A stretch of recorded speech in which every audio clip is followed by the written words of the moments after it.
I've got 52 slides, so I am trying to leave a bit of space at the end for questions. Normally, I'm quite happy for people to interrupt me or ask me a question as we're going along, but that's when the tangents can come in. So if you do have a thought or a question, just stick it in chat and then we'll come back to it at the end. Okay. Fiona Bell. I am the Client Relationship Director at a company called Thrive. For anybody who doesn't know us, until about 2016, we were known as Audiences NI. We are the audience development organisation for the North of Ireland. So what does that mean? Well, that's pretty much a whole session by itself. But to give you the short version, audience development is all about building relationships with people and not transactional relationships. So what do I mean by that? I mean, it's not just about getting them to buy a ticket or get them to come to something that you're hosting. It's about long-term relationships. And the analogy that I often use is audience development is like taking somebody from a first date to a marriage proposal. So what do you need to be able to do that? To know and understand people, what they want, how they feel, what they expect, and what they need. So we spend a lot of time in Thrive talking about data. Data often gets a bad rap, and I often say to people, just think of data as information.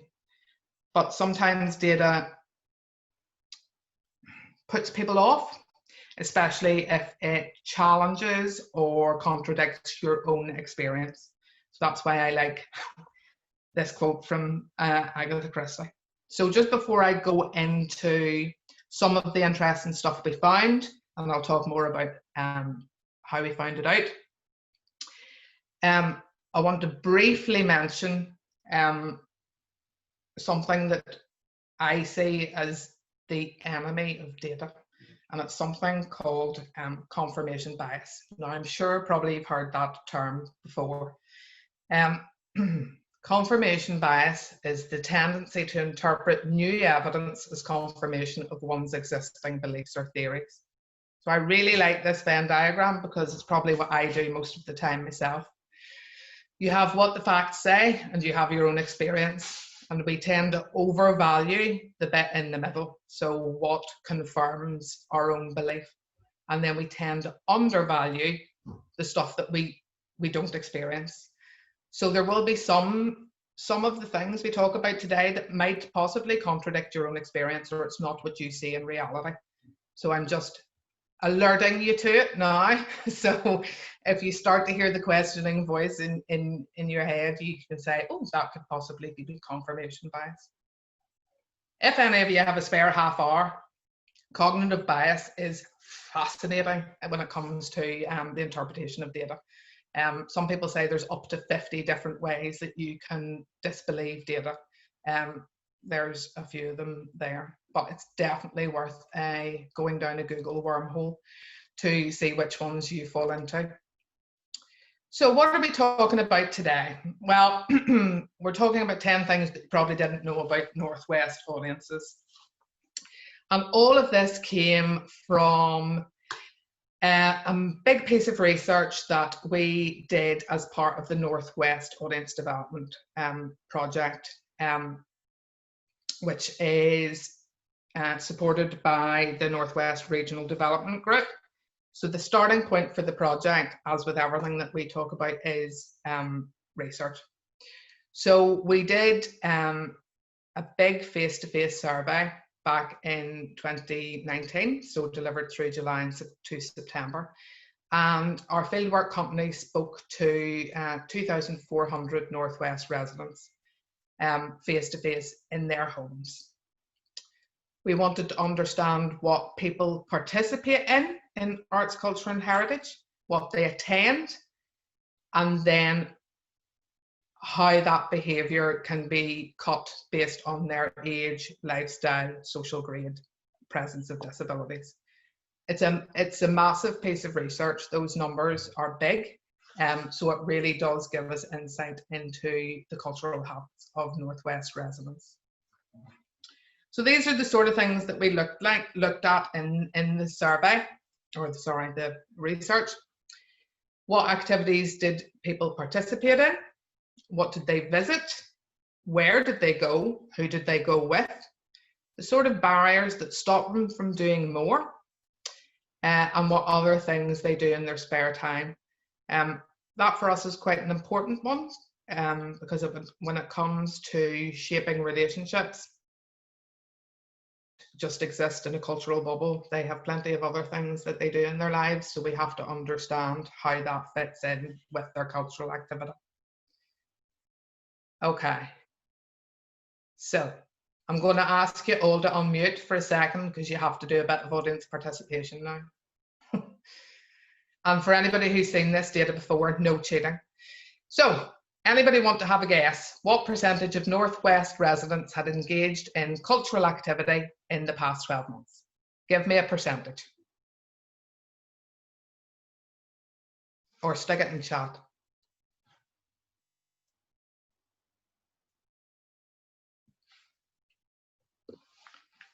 We have a guess of 30%. Okay. 25. Right. 50. Okay. Getting high. I feel like Bruce Forsyth. Higher, lower? Yeah. That's also 12%. Oh my goodness.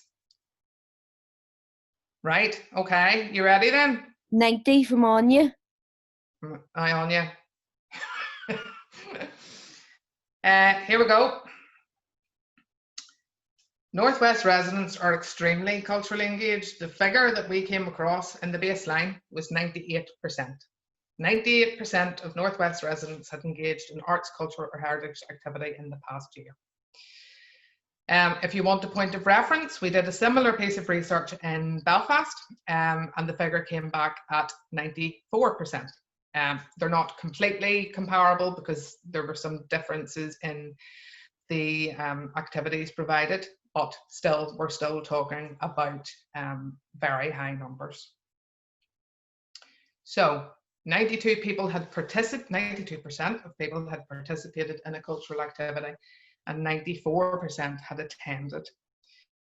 Residents participated in an average of 4 cultural activities and visited nearly 9 events or places in the year.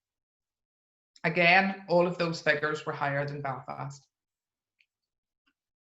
So that's the normal response when we talk about really high engagement levels. And I just sort of wanted to dwell on this a little bit. So yes, admittedly, the 98% is a higher figure than we see in other similar research. Arts Council of Ireland did a national survey in 2018. They got the figure for attendance at about 82%. Taking part, which is the annual survey of cultural activity in the UK, which has been going for many, many years. They had the engagement rate at 79%, which breaks down at 69% for attendance and 53% for participation. I should explain. Engagement. Attendance is obviously going to somewhere, so that's generally buying a ticket for a theatre or performance or an event.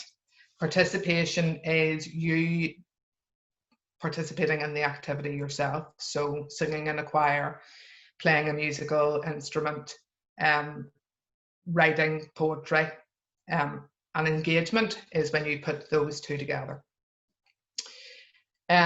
So as I mentioned, the work we did in Belfast saw a figure of 94%. When we did it in Belfast, because we did it in Belfast before we did it in the Northwest, we actually panicked when we got the figure of 94%, which is a strange reaction when you think about it, because other industries would kill to have that level of buy-in or that level of interaction. And I just pulled these. Now, literally, these were done on a quick Google search, so don't hold my feet to the fire of accuracy. 22% of the world's population uses Facebook. We all think Facebook is an absolutely universal thing that everybody does, but it's only about a fifth of the population. Google's doing much better, 88% of the worldwide market share. And Netflix in 2019 was at about 37% of the world's internet users use Netflix. So if we've got 98% of residents involved in cultural activity, that's a massive success story. It really is. And even if you dispute the methodology for any of the surveys, or you question the questions that have been asked, even the lowest of those figures was about 70%. 70% is still a big majority of people who are engaged in the cultural activity. They're interested, they value it, it's part of their everyday lives. It's what they do, it's what they enjoy, it's what they connect with, it's sociable, it's emotional, it's intellectual. And we've seen that a lot during lockdown, that people have turned to cultural activities to fill in their free time. So I suppose what I'm saying is, do we need to change the narrative? Because we often repeat, and we're the worst repeaters of people who work in the cultural sector, that people don't value culture, or it's only to purvey a few. It's not, and that's the biggest thing that we can take from this baseline study. It is part of people's everyday lives, and they really value it. Okay. So here's fact number 2. People don't always know what we mean when we talk about culture. So this was an interesting one during the survey. When we asked people how often they engaged during the past 12 months, 19% stated that they hadn't done any cultural activity. So then we presented them with a list of activities, one list for participation and one list for attendance. And when they looked at the list, the figure of who hadn't participated dropped to 2%. So there's a disconnect between what people think of as cultural activity and what they actually do. These are the lists, and sort of when you read through the lists, it's surprising that there's even 2% of people that don't do cultural activity. They are very comprehensive. They range from arts, culture, and heritage activities. That's participation. This is attendance. So you can see it's heritage, it's historical sites, it's field trips, it's literary events, it's cinema. And in the previous one, reading was also included. So do we have an issue with the word culture?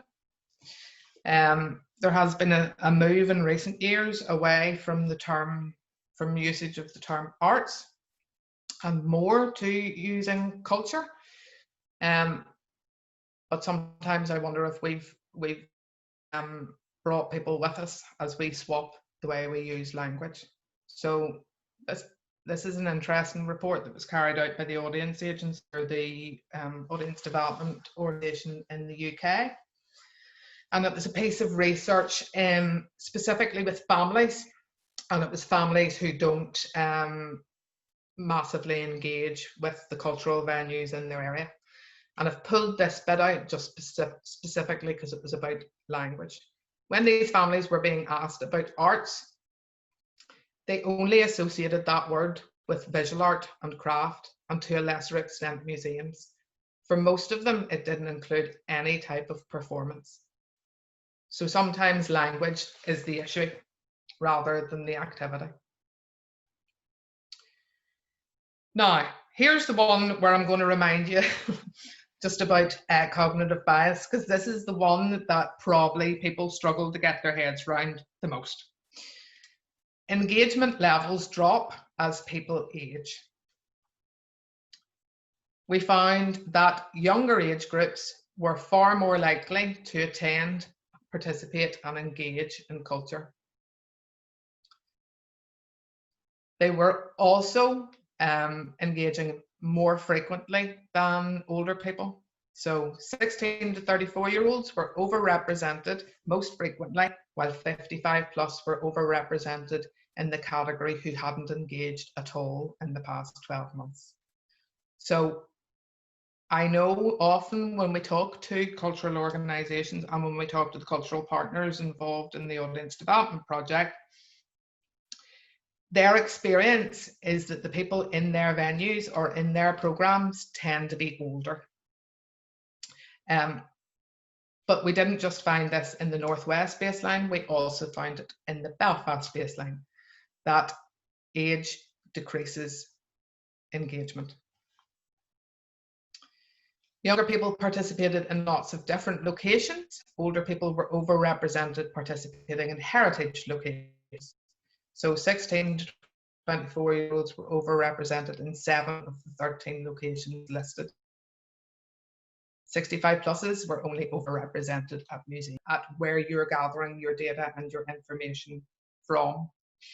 So for anybody who does any analysis of their social media or their surveying or their ticketing data, if you're lucky enough to have any ticketing data, you would think that women would be massively overrepresented in engagement levels. Because generally women are the people who show up. So women are the bigger users of social media, particularly Facebook. Women are also the people who choose the activity and book the tickets. Women are also the people who fill in surveys, much more so than men. So if you're only looking at those ticket sources or that information sources, you would be surprised to find that the engagement levels are actually very similar. Oh, sorry, that's my dog. We broke it down into attendance and participation separately. So whilst the engagement level is exactly the same for both and the attendance figures are the same, there was a difference in participation. So men were less likely to participate in activities than women, but still, it's still a high figure at 89%. Women do a wider variety of activity and go to slightly more types of places. But again, it's not a massive variation. So 4.4 types of activities for men, 3.8 for women. The interesting bits is where you look into sort of the specifics, where they were going, who they were going with, and the sort of things they were doing. Men were more likely to participate in public spaces, sports facilities, and museums. Women were more likely to participate in public libraries. I think this one's really interesting. Well, men were more likely to go on their own, whereas women were more likely to go with other members of their family or with the children under 16. Barriers were also slightly different. Men were slightly more likely to say that they couldn't find something to do. Women more likely to say that they weren't comfortable visiting a venue or an area.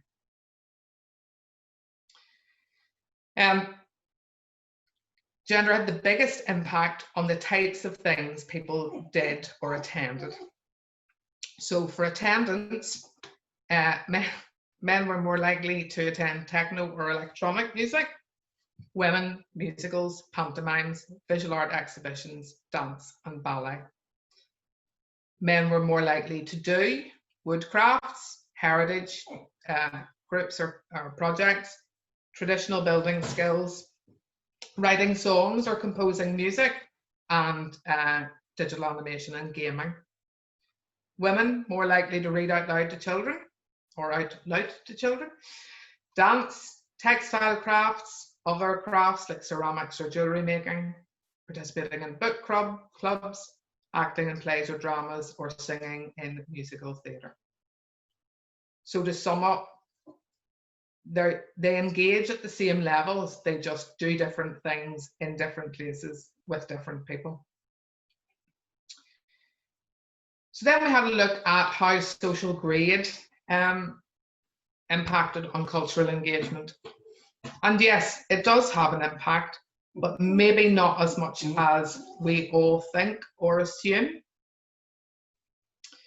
We did see that the higher the social grade, the more likely you were to engage. So the higher classes participated in more than twice as many types of activities and visited over twice as many types of places compared to the lowest class, which is categorized as E. So generally, when you talk about social class, we block it into two groups, which is ABC1s and C2DEs. This separates it out into the individual categories, so you can see that there's even quite a sharp decline between A and B, which are the two highest social grades.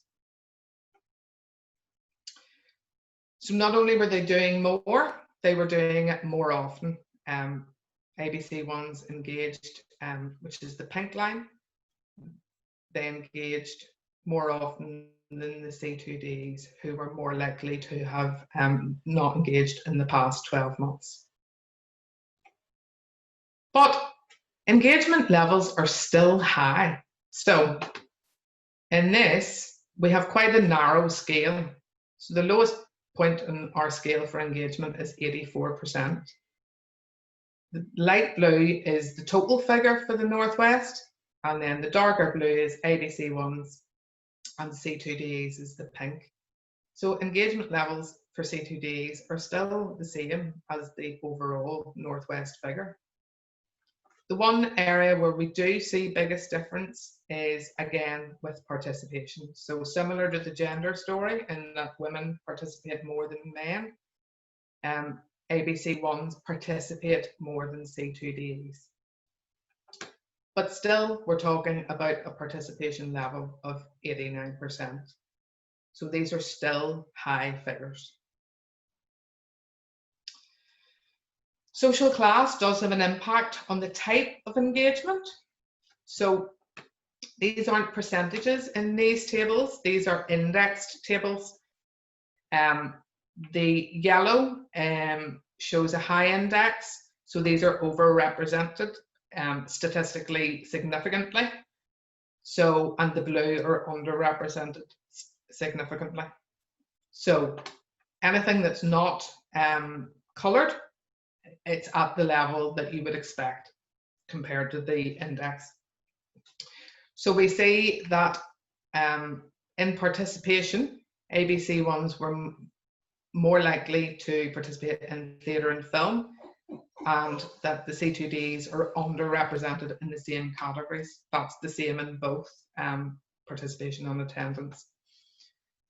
For attendance, visual arts and literature are particularly strong for ABC1s and particularly weak for C2Ds. Also, when you look at barriers, there is a difference in what stops people engaging more often. So C2Ds were overrepresented in 5 of the barriers listed, which were health issues, lack of transport to and from, not feeling comfortable visiting that venue or that area, requiring additional support from a companion to attend, and other. And there were no strong themes coming out of the other. There wasn't a lot of crossover between the ones listed.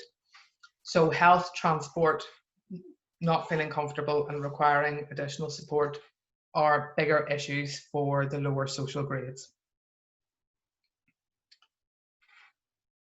This is one we talk about quite a lot when we're talking to organisations about how to develop their relationships with audiences, because people don't engage as often as we think. We often plan, when we're planning audience development pilots or programs, we look at monthly activity or quarterly activity, but people's engagement levels are lower generally than that. So most Northwest residents say they engage in culture less than once a month. So remember, this is engagement, it's not just attendance. So this is both what they go to and what they do themselves. So the biggest figure is less often than twice in the last year, and with 19% never in the last 12 months. Only 4% are doing something weekly, and 13% are doing something once or twice a month.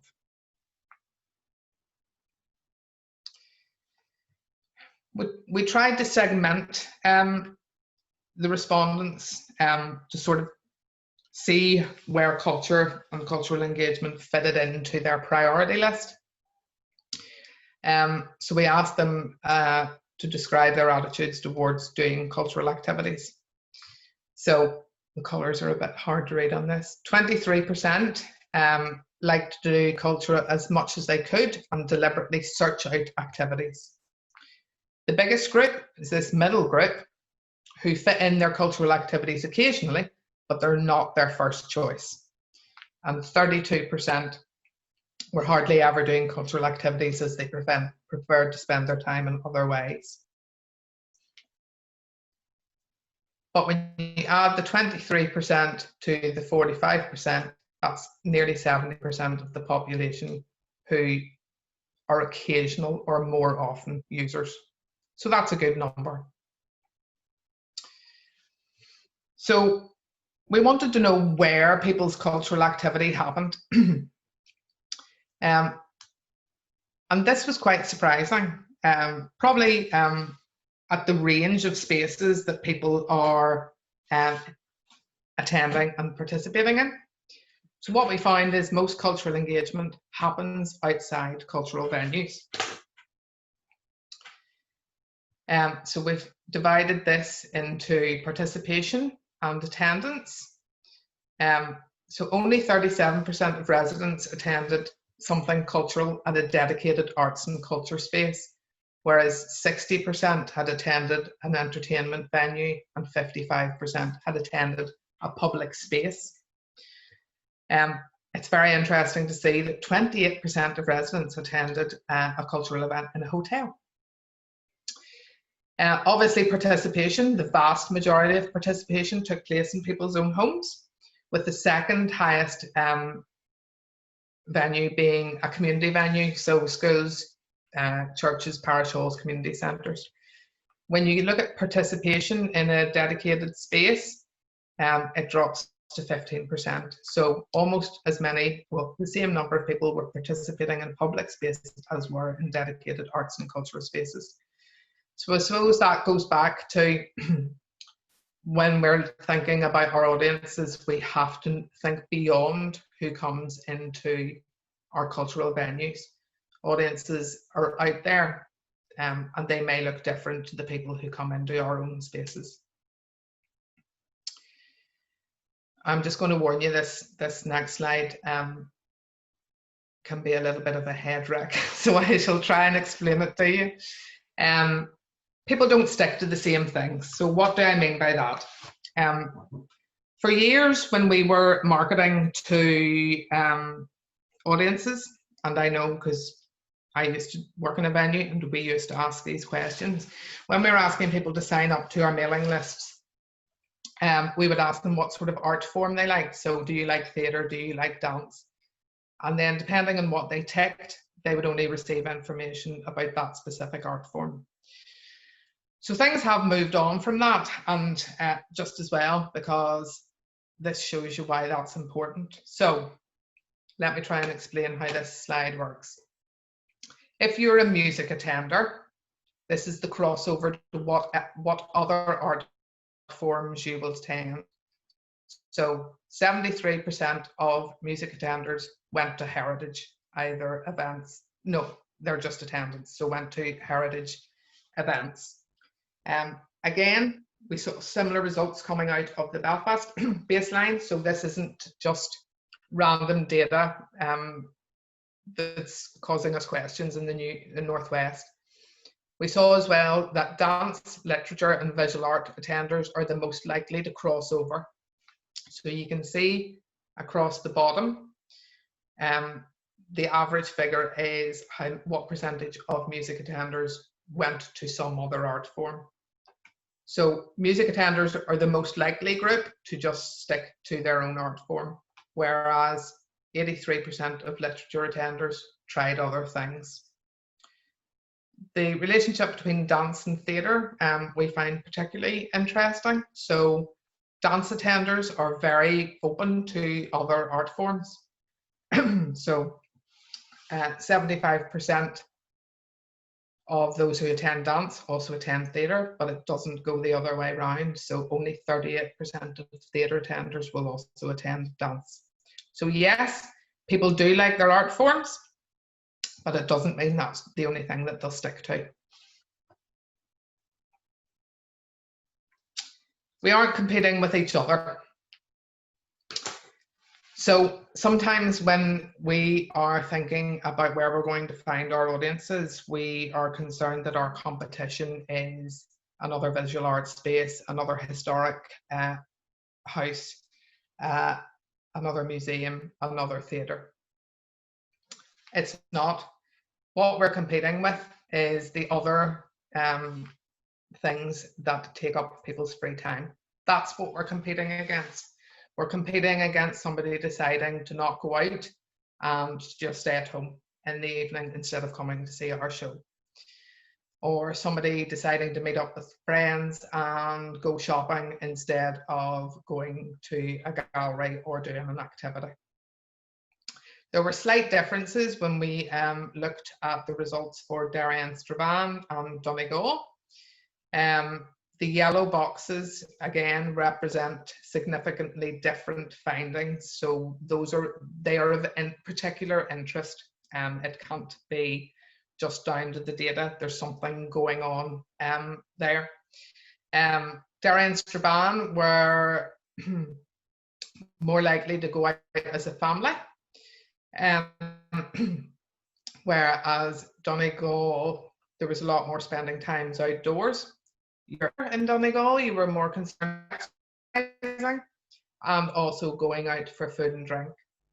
So those percentages are the percentage of residents who do those activities a lot.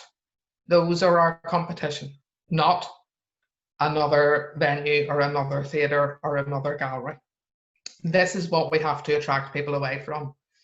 They're not choosing between two performances, they're choosing between your performance and doing something else.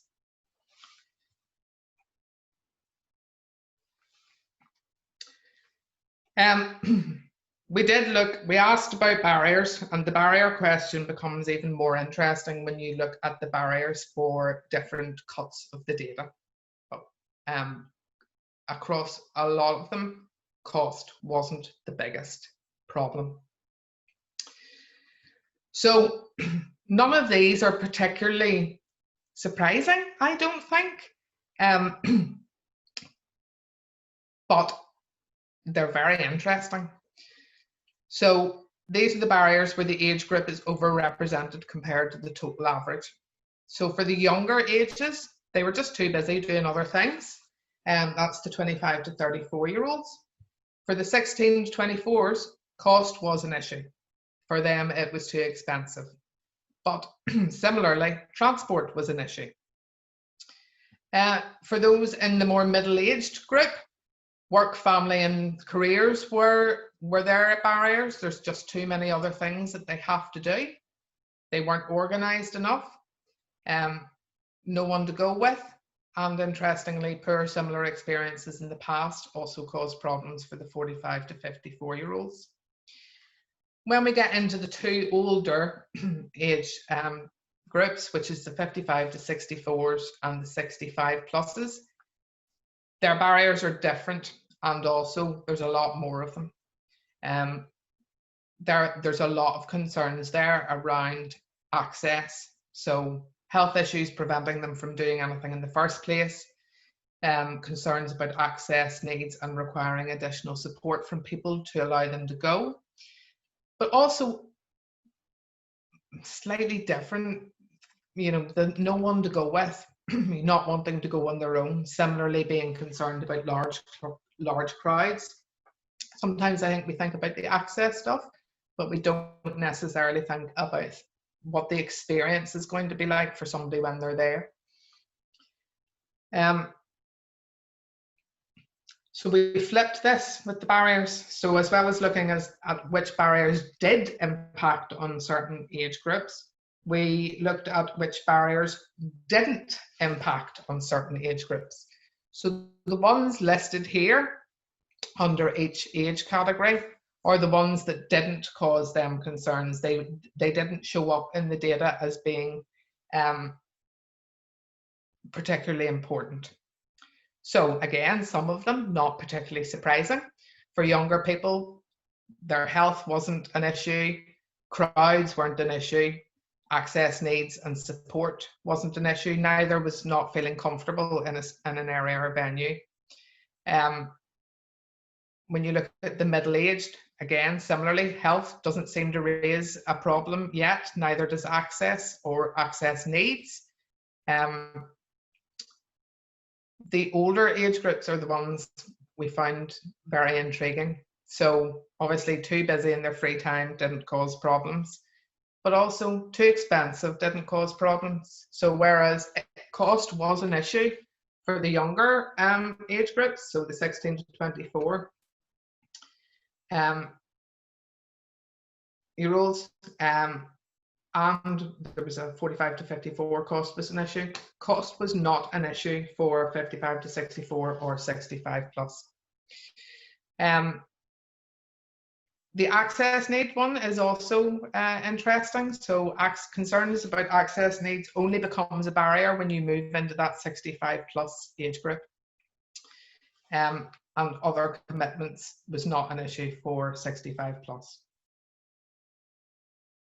Okay, that says any questions. I rattled through those rightly. Just quickly before I move into the questions, we did that piece of research a while back, and as that was only the starting point for the audience development program. We did that to understand where people were and to tackle any areas of under engagement. So what we're doing now is creating a program that's going to tackle specific target audiences, and the ones that we've settled on are the older age groups, so the 55 to 64 and 65 plus, and families. And we're working away on creating and devising programs that's going to impact the engagement of those specific target audiences. If anybody wants to know more detail about that, please feel free to get in touch. We're still in the sort of drafting and considering stage. When we talked to the cultural partners, what came across very strongly was the importance of, when we're looking at those programs, and not reinventing the wheel. There's already a lot of really good stuff happening in the Northwest. There's a mass of cultural activity, and the last thing that we want to do with an audience development program is to just add something new in. It's not sustainable in the long term. It can't be a dropped-in project that's going to then disappear after 12 months, never to be seen again.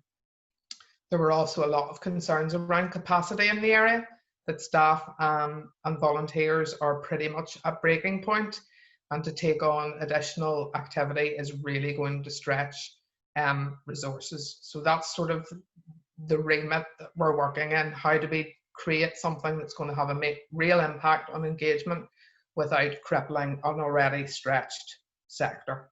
So I'm happy if anybody wants to get in touch or talk anything more about that, please feel free to drop me an email. Anybody have any questions that you want to ask? What do we mean by culture? Exactly, Frank. What do we mean by culture? I mean, if I go back to the questions, she says,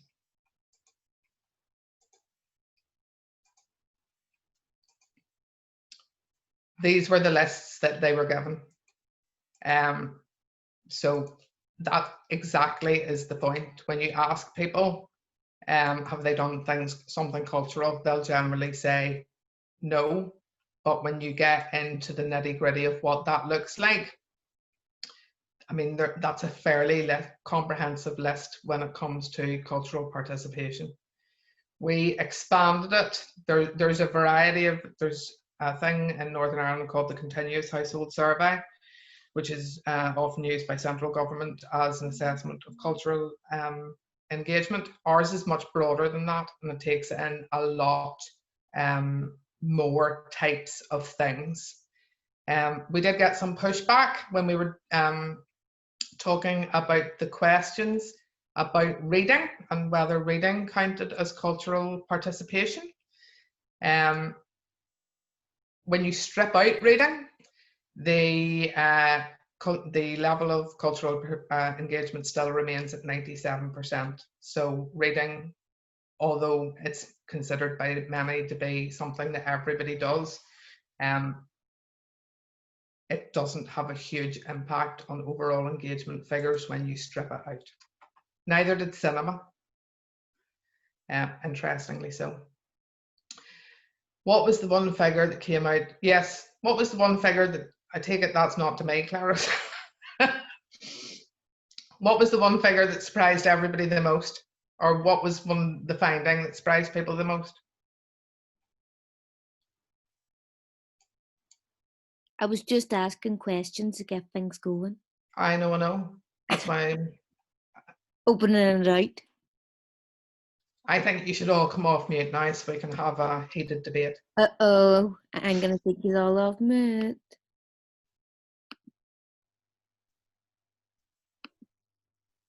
Oh, like one by one you're going. I know I am. I'm going through them. Some of them says ask to unmute and some of them just says unmute. If I didn't ask, apologies. I'm going to guess and say that the thing that surprised people the most is the age. No. Because generally the people that we see in venues and spaces tend to be of the older demographic rather than the young demographic. That might be entirely unfair. Visual arts in particular has an extremely young audience base, much more so than performing arts. Previous research that we've done in visual arts has shown that the biggest age groups are the 16 to 34-year-olds. Yeah. Can you talk more about the interview sample? How many interview demographics? Yes, so we had 2,400. So there were, oh God, now let me get this right. There were 7 areas in Derry, and there were 5 areas in Donegal. So Derry was based on wards, and Donegal was based on, I can't remember exactly what the method of Trilla, can you remember?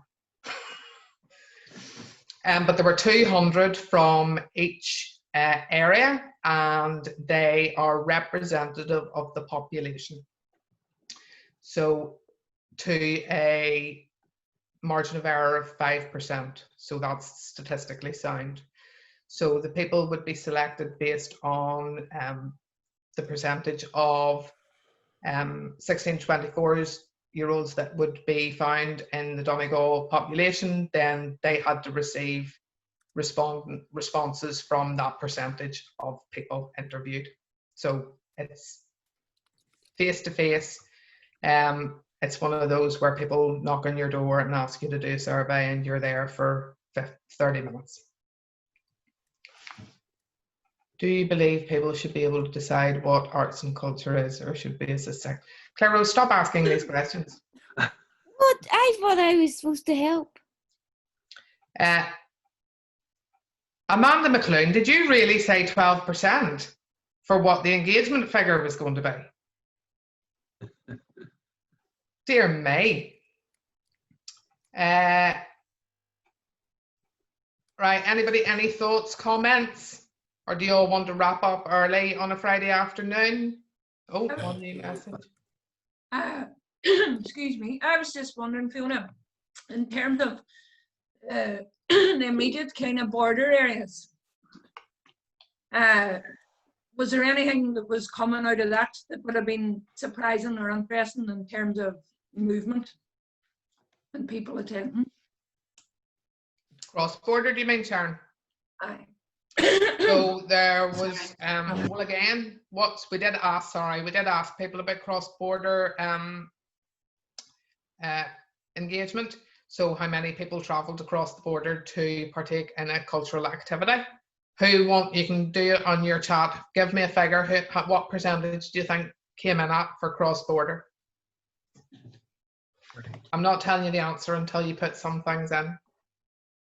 How do you put it?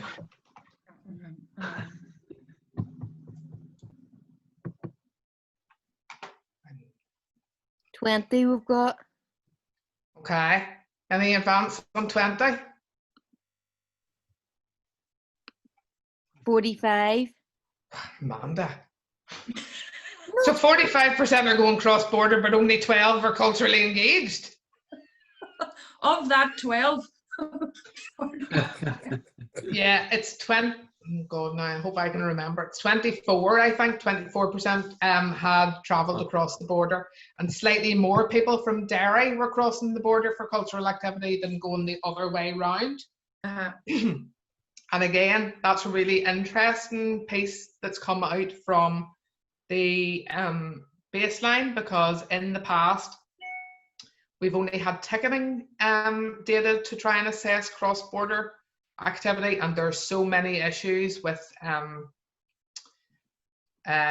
people not showing up in ticketing data who are from different countries. There's the whole issue with air codes in the Republic, and how it's very difficult to track those through box office systems. So like, we did look at the ticketing data as well as the baseline, and when you look at the ticketing data alone to try and assess the level of cross-border travel, it was coming in at 1%. So it gives you a vastly different, that's always why you have to be important when you're looking at your data sources, to make sure that they're comprehensive and not leaving people out. But so one gives you a 1% figure, and this gives you a 24% figure.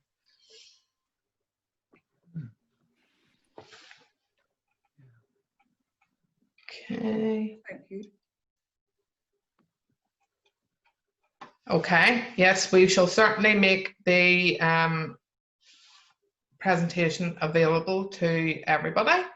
And if anybody has any further questions, or, I mean, this data exists, folks. It's really useful stuff, and it is paid for by both councils. So if you have specific questions, I mean, there's so much on it, and like, we're only sort of scratching the surface.